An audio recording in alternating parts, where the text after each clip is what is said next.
You say this, focus often breaks down for one reason, fear. It can be fear of failure or fear of falling behind. It can also be fear of being mauled by a giant bear. There are many ways fear can ruin the focus you must have for the task at hand. Being able to conquer your fears is just part of the journey that takes you from a humble beginner to a seasoned veteran in whatever field you might be in. Fear is a defense mechanism which kicks in naturally because above all else, the human body wants to survive. When fear hits as a big fat dose of adrenaline rushing through your veins, it leaves those who aren't mentally strong enough shaky, panicking, and not in position to make the best decisions. Outside of the backcountry, our normal life seems secure and comfortable, but in deep, that will change. We will definitely be separated from all the conditions that make us feel safe. Our home, our family, our circle of friends, the money in our bank account, and our physical health. Uncomfortable thoughts racing through the minds of new wilderness hunters can be debilitating. How do you use fear or anxiety as an advantage? As we know, fear is normal. So the big question is, how will you react? The key is being able to answer that question. When you can anticipate and understand your fears, then you can do something about them. Like Levi Morgan, you can figure out how to adequately adjust to those fears. Once you do that, you'll be a much more deadly and lethal as a hunter. And you got to put yourself into those positions to know how to deal with them. I was in the military. You're going to do things that are going to make you afraid, and they kind of build you up over time. Mm-hmm. So, like in boot camp, they're yelling and screaming at you. Okay, well, you learn how to deal with that. And then they shoot machine guns over your head, right? And you learn how to deal with that. And then you climb over the cargo net on the obstacle course, which is like 50 feet up. And if you're scared of heights, dude, it ain't comfortable. It's a little sketchy. Mm-hmm. You got to throw your leg over. But then you're going off the slide for life. And then you're rappelling off the tower. And then you're rappelling out of a helicopter. And then you're parachuting. And they just keep elevating the amount of fear that you're feeling. And hopefully what you're supposed to do is each time you're like, okay, I learned how to overcome that. Okay, I learned how to overcome that. Okay, I learned how to overcome that. And then they put you in stressful situations too, where you're going in the room and there's people screaming in the room and you got to hit this target and like doing everything for time. You do all kinds of shooting for time. It's freaking ridiculous. Yeah. But all they're trying to do is put pressure and stress on you. So that way, when the pressure and stress comes, you're ready for it. And you learn how to deal with it adequately. That's something that, from a leadership perspective, something we'd find all the time, because leaders are the same way. Like, you're going to get put in a situation where you got to make a decision. Yeah. And if you're not used to it, you don't know what's happening, bro, you'll fall apart. Like, you'll just lock up. Mm-hmm. I've seen people do that countless times.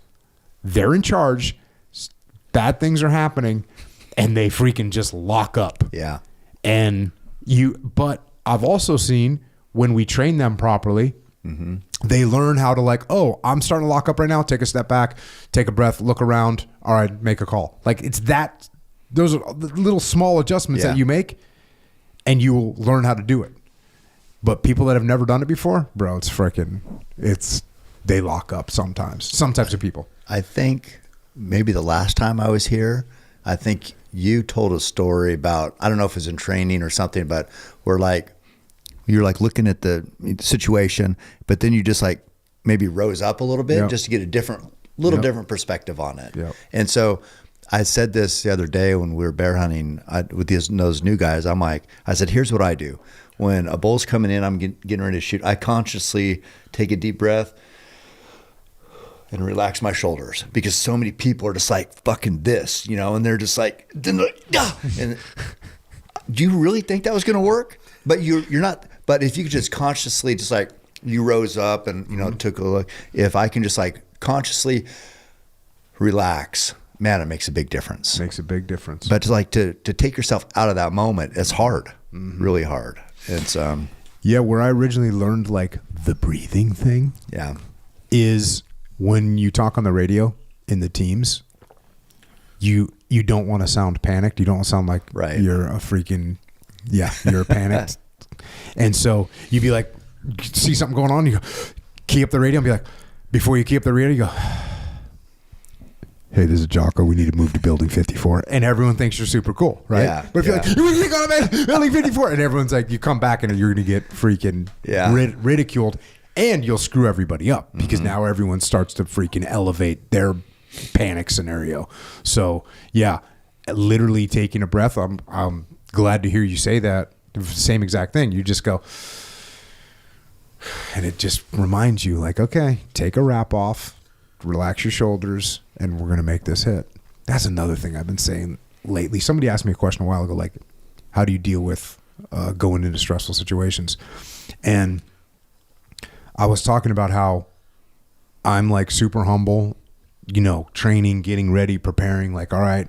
But when it's go time, like I become in the last moment of execution, like when I put my night vision goggles on, like I become unstoppable. Like I can't be killed.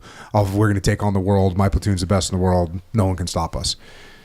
And I think that attitude, and even training like MMA fighters, like we'd be training an MMA fighter, we wouldn't be like beating the shit out of him when he's 2 weeks out from the fight. No, we back off, and you're not letting him win, but you're also not beating the shit out of him because you don't want his confidence to be broken. Yeah. And when you go in, when you're cage side about to put a guy in the cage, you don't say like, and remember, he's got a really good left hook. You got to be careful. You don't say that shit. No, you say you're going to fucking murder this guy right now. Yeah. And that's, I've used that now in archery as well, where like when I'm getting ready to step up to like a 3D target, you know, I'll walk up to that thing like, I'm going to fucking smoke this thing right now. Like go through the protocol. This thing's getting smoked. And it's been very helpful. Yeah, so. Definitely. Well, that mental, it just reminds me, we were talking about animals earlier and how they can just kind of pick up on emotion. I killed that first bear and my camera guy was there, and there's this bear, he'd kind of been, there's some bad bear, just like bad dogs, right? And you can kind of look, you're just like, nah, fuck, this thing is going to be a pain in the ass. And there was one, he kind of charged me the other day. And so James, he was like going to go, this bear was on the bait because we were over at the other bear, and he was just like, oh, the dominant boar's gone now because he's dead. Now he's like thinking he's going to run the show. So James is going to go over there and get good pictures of him.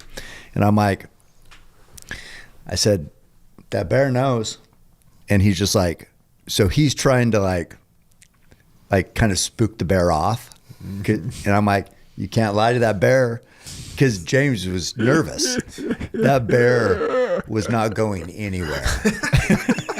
And I'm like, you can't, he knows. And so then I would go over there, just walk right over, he'd take off running. Yeah. So it's like, they can just like, it's like a horse, you know, if you're afraid to be on that horse feels your fear. Yeah. The animals are exactly the same. So I think the point is, if you believe and you're like, I'm a more dominant predator than that thing. Yeah. You have a different energy. Yeah. And then the animal feels it. But James didn't quite have that yet. So he's like, fuck.